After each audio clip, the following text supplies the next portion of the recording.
दी गई आकृति में त्रिभुजों की संख्या ज्ञात करना है, यानी कि त्रिभुज गिनना है कितना है।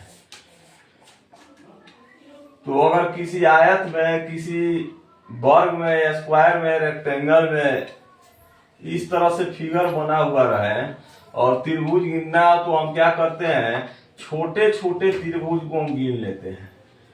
1 2 3 4 5 6, टोटल 6 त्रिभुज है।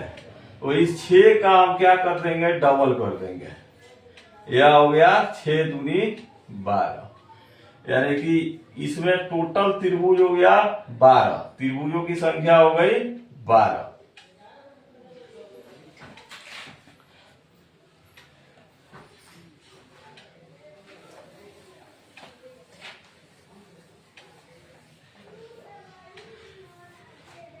इसी प्रश्न को थोड़ा सा आगे बढ़ा देते हैं।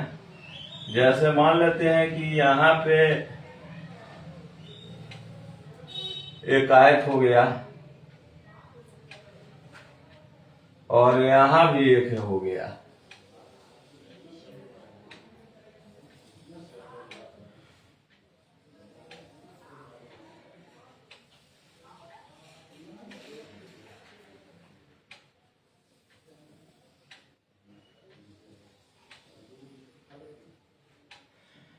दी गई आकृति में त्रिभुजों की संख्या गिनना है।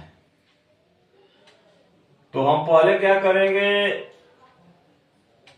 इस साइड का त्रिभुज गिन लेंगे, उसके बाद इधर का त्रिभुज गिन लेंगे। इसमें हम गिन लेते हैं 1 2 3 4, यानी कि इस फिगर में 4 त्रिभुज है। तो टोटल त्रिभुजों की संख्या हो गई 4 गुने 2 बराबर 8, यानी कि इस फिगर में त्रिभुज की संख्या 8 और इस त्रिभुज में भी हो गया 8। टोटल 4, 4 गुनी 2 बराबर 8। इस फिगर में 8 त्रिभुज और इस फिगर में 8 त्रिभुज, दोनों को जोड़ देंगे तो मेरा 16 हो गया। लेकिन 16 त्रिभुज आंसर नहीं हुआ, इसलिए कि ये अलग अलग सेपरेट, इस फिगर की बात की है और इस फिगर की बात की है, तो 16 हुआ।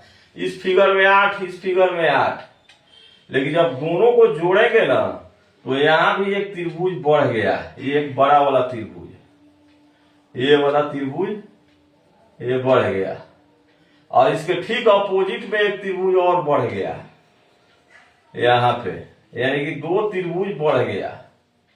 तो 16 और 2 हो गया 18 त्रिभुज। यह कब होगा, जब दोनों त्रिभुज को हम जोड़ दिए, एक साथ शामिल कर दिए, तो ये 2 त्रिभुजों की संख्या बढ़ गया।